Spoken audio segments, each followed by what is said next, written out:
Hello. I'm not able to stand up right now, so I'm going to use my picture to describe the elements of the anatomical position. Turn my camera this way. So, I would describe the superior, inferior. They're kind of, I would say, inverse to each other. The superior will be above and inferior will be below. So, with this being said, the elbow would be superior to the hand because it is above, and the feet would be,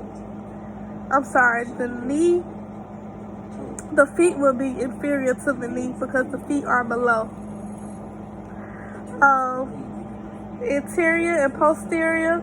Anterior will be towards the front of the face, and the posterior will be to the back. The face is anterior to the back of the head because the face is in front, and the back of the head, well, of course, it's the back of the head. Medial and I'm sorry if I'm pronouncing this wrong. Lateral. Medial will be the midline of the body, and lateral will be away from the midline. The index finger is lateral from the body because it's away from the midline of the body. Proximal and distal. Proximal means the closest part of origin or trunk from the body. It is often used to describe the legs and the arms. So you could say the wrist is proximal to the attachment of the body rather than the fingers because it is closer to the attachment of the body.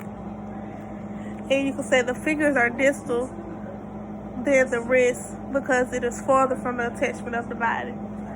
Superficial and deep will be toward the body surface and within the body. So the skin will be superficial to the body, and the skull will be deep, considered deep. The three major planes of the body.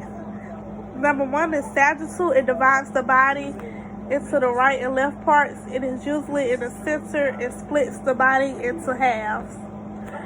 So that would be if I was to draw a line to go straight down, and I'm trying to use my piece of paper. So half. The frontal plane and vertical.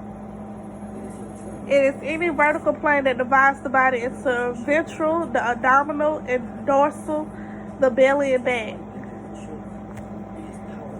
So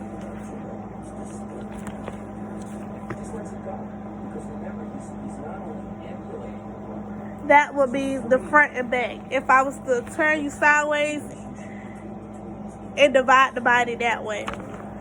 The transverse cuts the body into the top and bottom half, like this.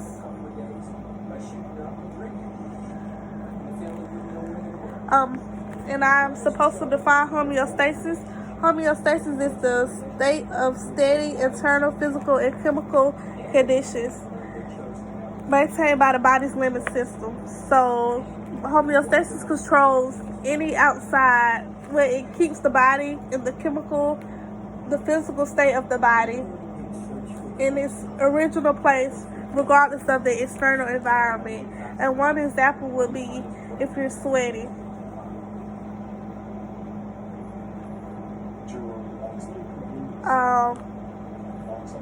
If you're sweating, the body is hot with an external part, so the body sweats to cool off.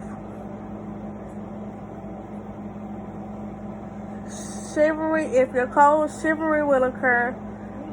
If shivering occurs when those nerve impulses are sent to the skeletal muscles. I don't want to pronounce this wrong. Hypothalamus regulates the body temperature, and this is the part of the endocrine system. Kidneys also play a part in homeostasis. They monitor blood pressure and regulate blood volume. When blood pressures decrease, kidney release renin. I'm sorry if I'm pronouncing this wrong. It's renin, and an enzyme that eventually leads to releasing aldosterone. This allows kidneys to regain sodium. When the sodium is observed, water flows passively.